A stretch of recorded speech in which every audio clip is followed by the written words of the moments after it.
It was another quiet day at the Kapoor mansion, a house filled with silence and sadness. Dharmesh Kapoor, the strict businessman, was getting ready to leave for a conference in another country. His daughter Smita was still asleep because the effect of her sleeping pills had not worn off, and her husband Ashok Chauhan was busy instructing the staff about how to take care of the mansion and his son Kian, while he, Dharmesh, and Smita would be away for 3 days. Kian Chauhan, a 9-year-old boy, was the only light in that house, but no one seemed to notice him. A few years ago, when an evil mafia killed Dharmesh's other daughter Seema and her husband Mahesh, the family had been left broken. Smita fell into depression after her sister's death. Seema's daughter Dhriti went missing without a trace, and her son Dhruv, well, he was sent to India for safety. In all this, the one left ignored and unloved was Kian. Though he never said much, even he carried the pain of being abandoned in his small heart. That day, Kian, as usual, had woken up early. He was in the back lawn, kicking his football across the grass. So what if he was ignored? He never let it poison his heart. He never held hurtful feelings towards his family.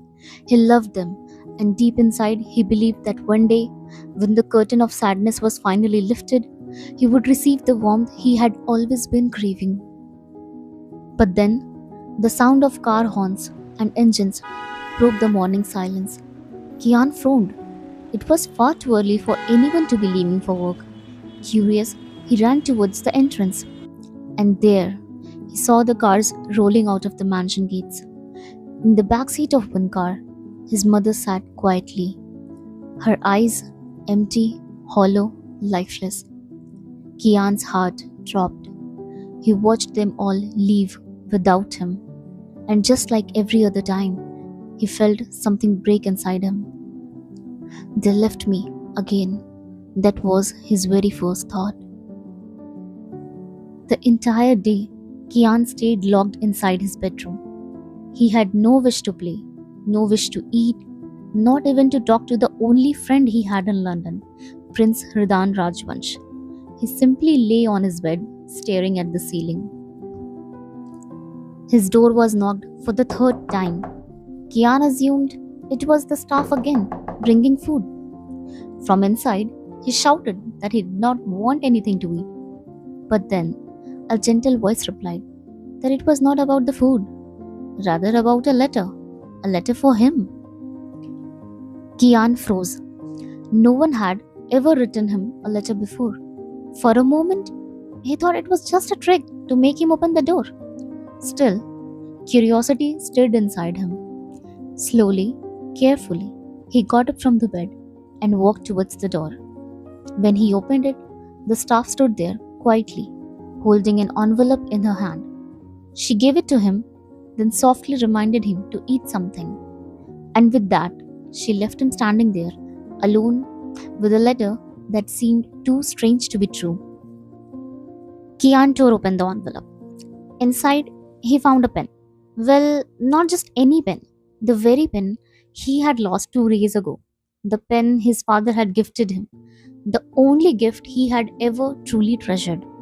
His heart skipped a beat as he stared at it in disbelief. But that wasn't all. Along with the pen, there was a letter, a small folded sheet of paper. Without wasting a second, Kian opened it, eager to know what it said.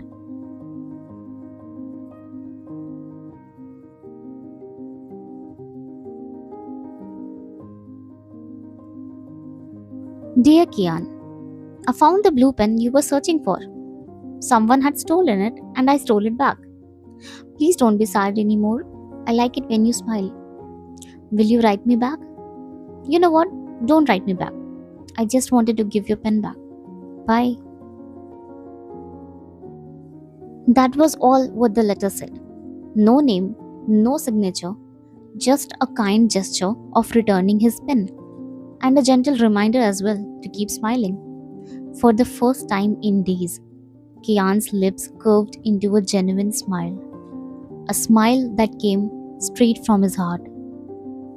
He felt lighter, elated, as if someone somewhere truly cared. Yet, the more he thought about it, the more curious he became. Who had written this letter? Who had gone through the trouble of finding his pen, of writing to him with so many spelling mistakes but with so much thoughtfulness? Kian made a silent promise to himself that day that he would find that person. But first, he decided to write back.